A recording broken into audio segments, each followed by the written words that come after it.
Hello friends, welcome in this my new journey classes. आज हम बात करने वाले हैं कि कोशिका झिल्ली की संरचना क्या होती है, किस प्रकार से दिखाई देती है और किस प्रकार की कोशिकाओं में पाई जाती है। जैसे कि प्रोकैरियोटिक सेल हो सकता है, प्रोकैरियोटिक कोशिका या यूकैरियोटिक कोशिका, सभी प्रकार की कोशिकाओं में कोशिका झिल्ली पाई जाती है।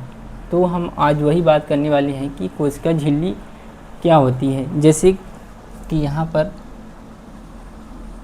ये सेल हो गया, कोशिका हो गया, सेल है, और इसका जो आंतरिक परत होता है जिसे हम कहते हैं कोशिका झिल्ली या सेल मेम्ब्रेन कहते हैं, जीवद्रव्य झिल्ली भी कह देते हैं। तो इसकी आंतरिक संरचना सेल मेम्ब्रेन किस प्रकार से दिखाई देती है। जैसे मान लिया इसको हमने ऐसे काटा और इसको हम माइक्रोस्कोप में देखेंगे किस प्रकार से दिखाई देगी।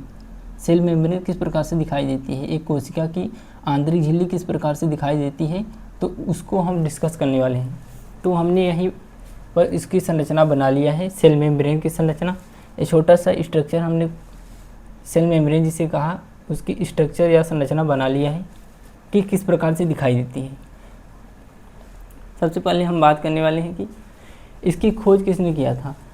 सेल मेम्ब्रेन या कोशिका झिल्ली की खोज सिंगर और निकोलसन वैज्ञानिक ने 1972 में किया था, जिसे उन्होंने बताया कि फ्लूइड मोज़ेक मॉडल के रूप में उन्होंने प्रदर्शित किया। कि सिंगर और निकोलसन वैज्ञानिक ने कहा कि जो कोशिका है, सेल मेम्ब्रेन है, वो एक फ्लूइड मोज़ेक है। फ्लूइड मोज़ेक मतलब क्या, जैसे कि वो चयनात्मक पारगम्य में होती है, चयनात्मक पारगम्य में होती है, जैसे कि ये ठोस नहीं होती है। तो हम बात करेंगे एक एक करके।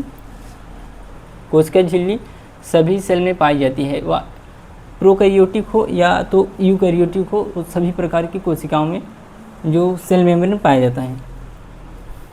और इसके अध्ययन हेतु कोशिका झिल्ली जो है, कोशिका झिल्ली के अध्ययन हेतु मतलब कि इसके अध्ययन हेतु जो सेल मेम्ब्रेन है, इसके अध्ययन के लिए आरबीसी का प्रयोग किया जाता है। मतलब कि रेड ब्लड सेल का प्रयोग किया जाता है। क्यों प्रयोग किया जाता है, उसकी झिल्ली काफ़ी आसान होती है और उसके जीवद्रव्य में यानी कि प्लाज्मा मैट्रिक्स में कोशिकांग युक्त कोशिकांग नहीं पाए जाते हैं। मतलब कि जैसे एंडोप्लाज्मिक रेटिकुलम हो गया, माइटोकॉन्ड्रिया हो गया, ईआर गोल्जी बॉडी, लाइसोसोम, ये सब नहीं पाई जाती हैं उसमें। क्यों, आरबीसी में क्या होता है, हीमोग्लोबिन भरा रहता है और कोशिकांग युक्त कोई भी अतिरिक्त पदार्थ नहीं पाए जाते। तो इसलिए उसको हम अध्ययन में प्रयोग करते हैं कि सेल मेम्ब्रेन के स्ट्रक्चर कैसा दिखाई देता है। उसके अध्ययन के लिए आरबीसी का प्रयोग किया जाता है। तो हम देखेंगे किस प्रकार से होता है। ये हमने मान लिया कि ये सेल मेम्ब्रेन हो गया। सेल मेम्ब्रेन में सबसे पहले क्या होता है कि वसा होता है। वसा किस प्रकार से होता है, वो भी दो परत के रूप में पाया जाता है। दो परत मतलब कि लिपिड बाइलेयर इसे कहते हैं, दो परतों के रूप में पाया जाता है। एक इधर से होता है और ये दूसरा वसा इस साइड अपोजिट साइड में होते हैं। तो एक वसा को हम देखेंगे तो किस प्रकार से दिखाई देगा। सबसे ऊपरी भाग होता है ध्रुवीय सिरा, ध्रुवीय सिरा जो कि जल में घुलनशील होता है, और निचला वाला भाग होता है अध्रुवीय पूंछ होता है, जो कि जल में अघुलनशील होता है। ये जो है ध्रुवीय सिरा, ये सेल मेम्ब्रेन के परिधि की तरफ होता है, और ये जो टेल है, पूंछ है, वसा की पूंछ है, वो अंदर की ओर धंसा होता है। तो इसे कहते हैं लिपिड बाइलेयर।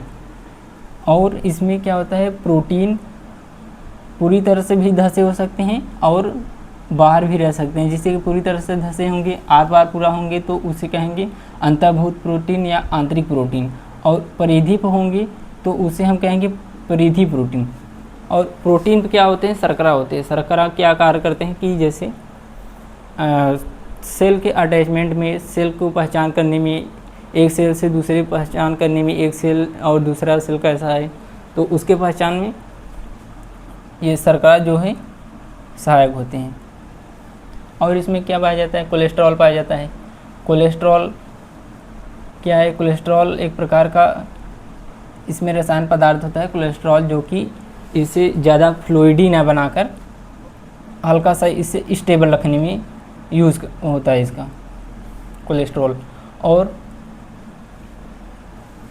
ये चयनात्मक पारगम होती है, हमारी जो झिल्ली है सेल मेम्ब्रेन है वो चयनात्मक पारगम में होती है। चयनात्मक पारगम मतलब कि कोई भी पदार्थ इसके आर पार जाने के लिए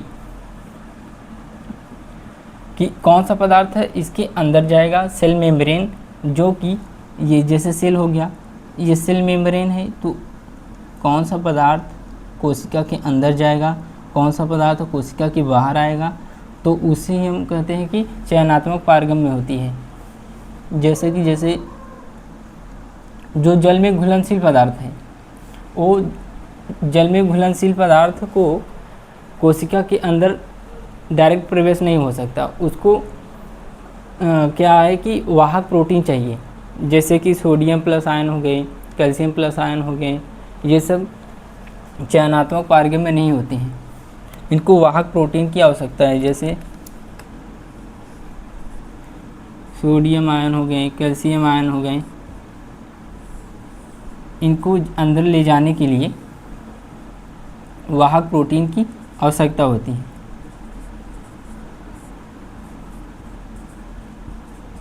वाहक प्रोटीन के द्वारा इनको अंदर ले जाया जाता है। और जो वसा में घुलनशील पदार्थ है वो आसानी से अंदर आ जा सकते हैं, अंदर भी जा सकते हैं और बाहर भी जा सकते हैं।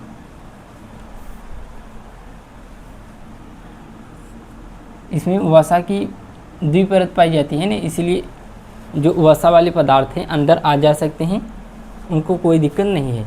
और जो sodium plus ion, calcium plus ion, उनको ले जाने के लिए वाहक प्रोटीन की आवश्यकता होती है, मतलब कि सेल मेम्ब्रेन से आर पार ले जाने के लिए सोडियम वाहक की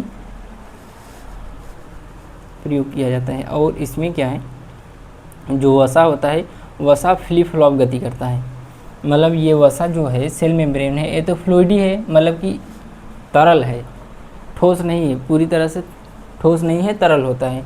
तो ये वसा जो है वसा बाई लेयर में है तो फ्लिप फ्लॉप गति करता है। फ्लिप फ्लॉप गति मतलब कि जैसे कि वसा अपोजिट होते हैं एक दूसरे के, तो इस प्रकार से गति करते हैं, एक ऐसे गति करेगा दूसरा ऐसे, इसको फ्लिप फ्लॉप गति कहते हैं। तो वसा जो है फ्लिप फ्लॉप गति करेगा। और इसमें जो प्रोटीन है वो तरल मतलब पार्श्व गति करते हैं, पार्श्व मतलब बगल में, इस प्रकार से ऐसे ऐसे हिलते हैं हल्का सा, उसे पार्श्व गति कहते हैं। तो वहीं पे यहाँ पर लिखा हुआ है कि जो वसा है फ्लिप फ्लॉप गति करते हैं और प्रोटीन है पार्श्व गति करते हैं। और कोशिका झिल्ली चयनात्मक पारगम में होती है, इसके बारे में हमने बताया कि कोशिका झिल्ली चयनात्मक पारगम में होती है, मतलब कि जैसे कि सोडियम प्लस आयन हो गए, कैल्शियम प्लस आयन हो गए, उनको अंदर ले जाने के लिए वाहक प्रोटीन की आवश्यकता होती है, क्योंकि ये जल में घुलनशील होते हैं। जल में घुलनशील वाले पदार्थ जितने हैं वो उनको अंदर ले जाने के लिए, कोशिका झिल्ली के अंदर ले जाने के लिए वाहक प्रोटीन की आवश्यकता होती है। और जो वसा में घुलनशील पदार्थ है उनको कोई दिक्कत नहीं है, वो आराम से आ जा सकते हैं, क्योंकि ये वसा से ही बना है ना, ये जो सेल मेम्ब्रेन है वसा से ही बना है, वसा बाई लेयर के रूप में है, तो आराम से आ जा सकते हैं, वसा को आर पार आराम से आ जा सकते हैं। तो वहीं पे यहाँ पर लिखा है। और कोशिका झिल्ली चयनात्मक पारगम होती है और ये तरल होती है। तरल क्यों होती है? कोशिका झिल्ली तरल होगी तभी तो कोशिका एक कोशिका से दूसरी कोशिका में विभाजित होगी, और मान लिया कोशिका क्षतिग्रस्त हो गया तो वो फ्लूइडी होगी, तभी अपना रिपेयरिंग आराम से कर सकती है, रिपेयर हो सकती है। वृद्धि के लिए तरल होती है और विभाजन के लिए तरल होती है। और श्रावण मतलब कि सिक्रेशन के लिए कुछ भी पदार्थ सिक्रेट करना हुआ या स्रावित करना हुआ तो तरल रहेगा, आराम से सिक्रेशन कर सकता है। कोई भी पदार्थ है, एंजाइम्स, प्रोटीन्स, कुछ भी सिक्रेशन कर सकता है।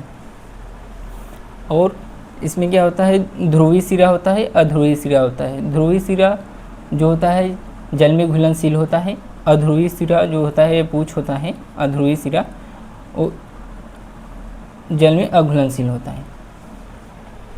तो आई होप कि ये टॉपिक समझ में आया होगा। अब हम मिलेंगे नेक्स्ट वीडियो में अगले नए टॉपिक के साथ। Thank you.